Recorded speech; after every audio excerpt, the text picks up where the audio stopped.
start this off with a simple question. What kind of relationship do you think you have with yourself? Would you consider yourself your own best friend? Would you consider yourself a stranger? Would you consider yourself, acquaintances, we all right, you know what I mean? I really wonder, because that's ultimately how we decide whether or not we love ourselves. If you consider yourself your own best friend, you're right in the boat of loving yourself. If you consider yourself just barely acquainted, you're still in the phase of getting to know yourself. And if you consider yourself a complete stranger, then you definitely have some work to do, as we all do, because healing is a daily habit. But I want to get into the very first one, what it means to be your own best friend. I kind of stumbled upon this question when I was cutting people off and out of my life, and I was wondering, who really is my friend, and what do I consider to be a good friend? Do I feel like I'm a good friend? So what does it mean to be your own best friend exactly? See, that's a little difficult to describe, but not really. Are you there for yourself? And I mean, are you really there for yourself? Do you show up when you say that you're going to do something? If you tell yourself, tomorrow I'm gonna wake up at 8 a.m., I'm gonna go to the gym, and I'm gonna have a healthy breakfast, do you do it?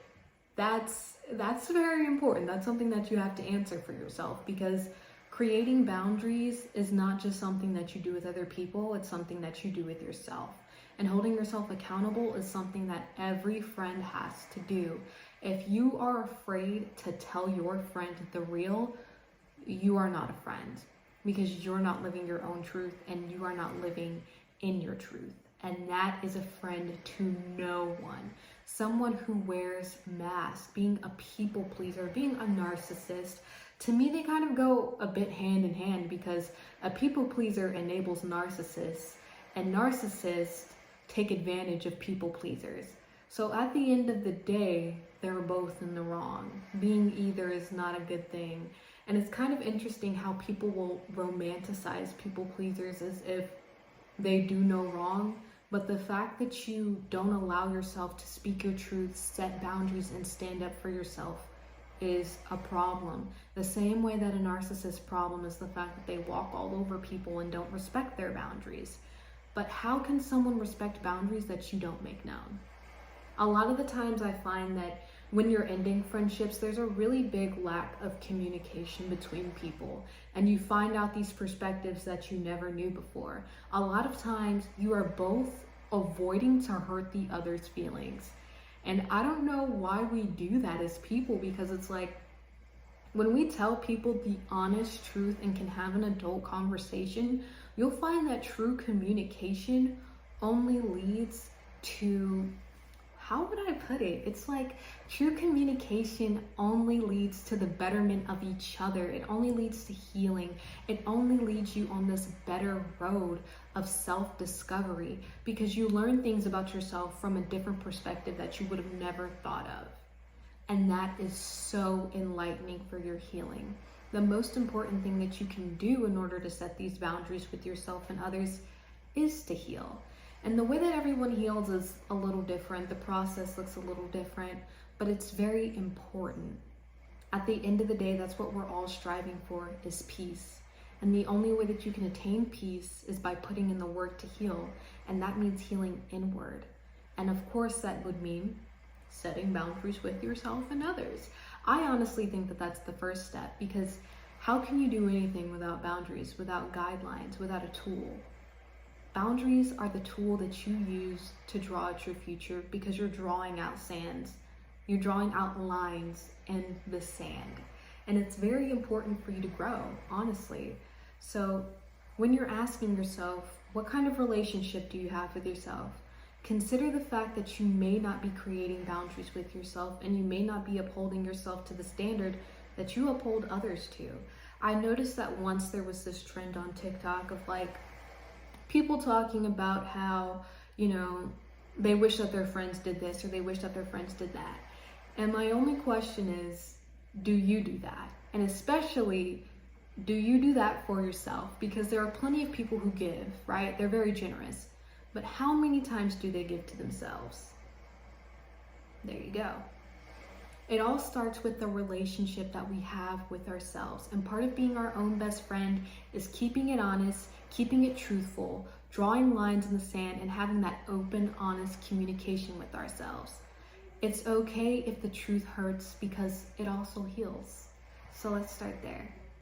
Have you stopped to embrace this moment? And I mean really embrace it. Every single day, twice a day, I find myself saying, wow, there will truly never be another moment like this one. Part of being your own best friend is enjoying your own company. You have to be able to be alone. Being alone is so very important, not only for your health, but for the health of others around you. When you're alone, you're able to cultivate this vibe within your spirit, and it's so crazy intense. I'm telling you, you are so much more powerful when you're by yourself, building yourself up and charging your battery, than you are when you're trying to be, let's just say, an energy vampire and hanging out with too many of the wrong people and taking up their time because you don't enjoy your own time alone. A lot of people have been there, a lot of people are there and afraid to admit it, but it's okay. It's okay. Part of being your own best friend is acknowledging those truths so you can set those boundaries, but also embracing the present moment and enjoying spending time alone. My goodness, it is so important to just look at yourself and say, I'm so very glad that I get to spend time with you today. You are so lovely. Positive affirmations are definitely a part of being able to be in the present moment, but let's dig a little deeper. Why should you be happy to just be here? Why should you be happy to just embrace this moment? Well, like I said earlier, there will never be another moment like this one, which is true. But also, this is it. Where you are now, who you are now, unless you're actively making a change and deciding to heal, this is always going to be it. The way that you feel about yourself, the way that you look at yourself, where you're at, that's always going to be it. You will only ever be where you are now. The you in the future that you like to think of, I'll be happy when I lose weight. I'll be happy when I have this house. I'll be happy when I have this career path. Then you get that career path, you lose that weight, you have that job, whatever it is that you'll be happy when. And you're not happy. You're not happy because you have always been in the present and you will always be in the present. Yes, in 5 minutes would have passed. But none of that means anything if you didn't enjoy those 5 minutes while you had them, because they very well could have been your last. And part of being your own best friend is embracing the time that you have with yourself, really cultivating it and being intentional with it. So then that way you can share with other people, truly share what it is that is so finite, so special, so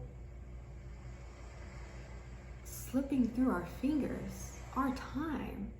That is what we value the most, and we have to be able to spend it alone in order to be happy sharing it with other people. Otherwise, we'll always take ourselves and them for granted. And that's part of being our own best friend. And finally, my last tip for being your own best friend is to enjoy healing activities. So what is it that you used to dream of doing when you were a child? Was it flying a plane? Was it writing music and performing on stage? Was it being a ballerina and dancing? Whatever it is, I want you to start doing a little bit of it every single day. Every single day. I want you to awaken your inner child and let it run wild. I want your inner child to be so free you can't tell how old you are anymore. And I know what you're thinking. Lae-Lonnie, I have a job, I have a life, no. You make time for the things that you love, and you have to love your inner child. You have to set that thing free. You have to let it run wild, because I'm telling you, that's what's going to spark your best friendship right there. When you allow yourself to feel as free as you do when you were a child, your creativity has no limits.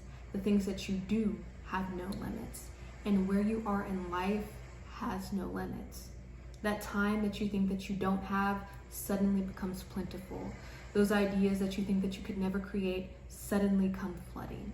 And you need to act on them. You need to love them. You need to embrace them, because that inner child is exactly what the world needs. As you grow up, the world kind of chips away at that inner child. It makes you grow up, and some people had to grow up incredibly quick. And I have nothing but respect for all of those people, because I am one of those people. But in that same breath, we can't allow our experiences to shape us to become bitter. We have to allow our experiences to shape us to become better. And that includes freeing our inner child, because our inner child is constantly healing. It's constantly in a state of creativity, and creativity is what leads to healing, especially if you are doing what you love. You have to be open with yourself, you have to be free with yourself, and you have to be loving with yourself. And your inner child is full of that. So I want you to think, if your inner child wanted to rock out on stage, write songs, and perform live, how can you do that in this day and age? Well, maybe you could pick up that guitar that you've had for like 10 years, get it some new strings, get it tuned, and learn how to play. Or maybe you could open up a Google Docs and start writing some music. Just every now and then. Maybe write a song line a day, and then that turns into a full song, or maybe just a few paragraphs. Whatever it is that you can work in, really try it out. And if you loved to dance as a child, I want you to get silly, go stupid, go crazy, and dance to one song a day. You can manage that. Whatever it is, as you start to do these little habits, they will accumulate over time until your inner child is full blown out. And that's going to inspire you to create the things that you never thought that you could bring into this world. What this world needs. More of you, more of your authenticity, more of you loving yourself. And as you do this, you will gain a love for yourself. You will see that you are so special, just as special as you always knew, just as special as you always thought that you were when you were a child. And this is going to allow you to cultivate that beautiful relationship with yourself, because you're going to rediscover those little parts of yourself that you thought didn't exist anymore, that you had forgotten about, that you had put away on a shelf because you thought that you had to grow up so quickly. And you're going to discover that you've had so much time to heal and so much time to grow. I really wanted to make this video today because in my last video, I talked a lot about how it is to stop self-sabotaging, but I wanted to add a little bit more love into the world, and I want you to love and respect yourself. So this is just a couple of quick tips to help you embrace who you are and become your own best friend, so you can be a better friend to those around you, and of course, love yourself more. All right, I hope that you guys enjoyed. Please engage with me in the comments, or give me a like, or even subscribe. I really appreciate all of you for tuning in today and showing me love. Thank you so very much. I'm grateful for everything it is that I receive, and I am so very grateful that you decided to spend your time with me today. Thank you so much.